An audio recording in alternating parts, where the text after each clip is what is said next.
Mark chapter 1, 29 through 30. And forthwith, when they were come out of the synagogue, they entered into the house of Simon and Andrew, with James and John. But Simon's wife's mother was sick of a fever, and anon they tell him of her. I cannot believe that Simon Peter would bring him here. I'm in no condition to be having visitors. Would you lay back down, Mother? You are in no condition to be cleaning the house. Well, someone has to do it, Mara. Floors don't sweep themselves. I will take care of it. Now lay down. Your fever is getting worse each day. Take care of it? You sweep the floor like you choose a husband. One quick swish of the broom and you think all is well. You don't see the dust in the corners. Mother, don't talk about Simon that way. He's a good man. He has a lot of dust in his corners, I tell you. That temper of his will be the ruin of him. What you see in him is beyond me. Why are you blaming me? You and Father arranged the marriage. That was your father's doing, not mine. God rest his soul.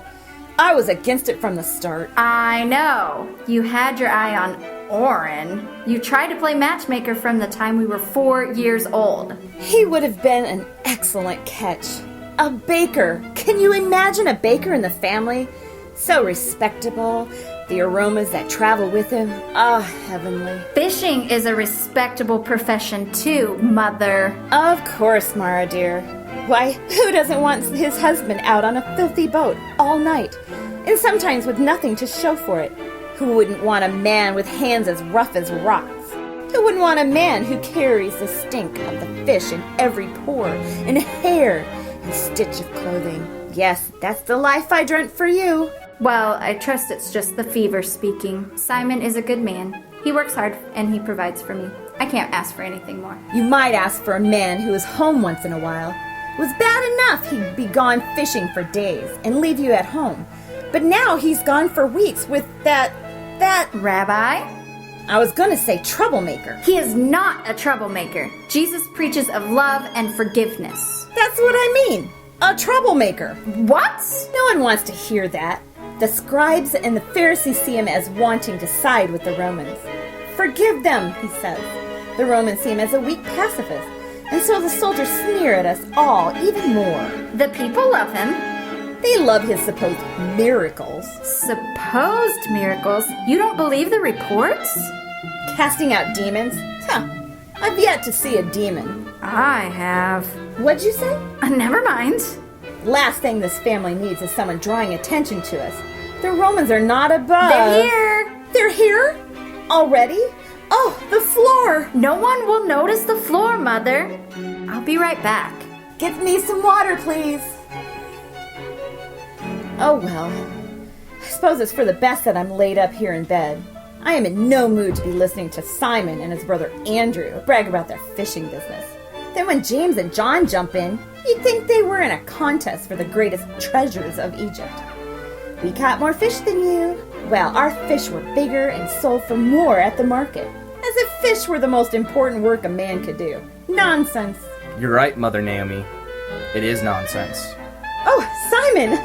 You startled me. I didn't hear you enter. I brought you some water. Mara said you asked for it. How very kind of you. Thank you, Simon. I know you don't think very highly of me, Mother Naomi, but I hope you understand the wonderful work that we'll be doing with Jesus. Nonsense, Simon. I think very highly of you. You love my daughter very much. I see that. I just wish you wouldn't be traveling so much and leaving her behind. She misses you. And I miss her too. I have told her that she can come with us at any time in our journeys. There are other women who travel with us from time to time. They're important to the work Jesus has called us to do. And what work is that, Simon? When you were a fisherman, I could see the results of your labor. You provided much needed, if not smelly, services to the community. But now? We are still fishermen, Mother Naomi. It's just that we have left our nets and are trading them in for the words of God. God's words do not pay for bread and milk. Where does your income come from? Offerings. Offerings? In other words, you beg for a living. That is not the life for a healthy man. We have never asked for anything. People give because they desire to give. We have never gone hungry or been in want. It is one of the many miracles traveling with Jesus. You need to meet him. He wants to meet you. I am in no condition to be meeting people, Simon. If you cared at all for me, you can see that I'm a sick woman. Jesus heals the sick. I have seen it many times. Do you desire to be sick? Of course not. If you could stand and walk with no pain or fever, would you do so? Of course. I hate lying in bed.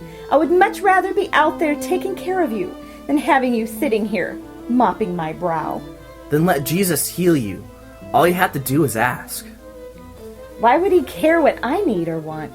Because he does more than just talk about peace and forgiveness. He lives it. He does more than preach the good news. He is the good news. He can heal your soul as easily as he can heal your body. Will you let him minister to you? Will he be casting any demons out of me? Does he need to? I certainly hope not. He'll only do what you allow him to do in your life. Will you allow healing in your life? I will. Mark 1:31.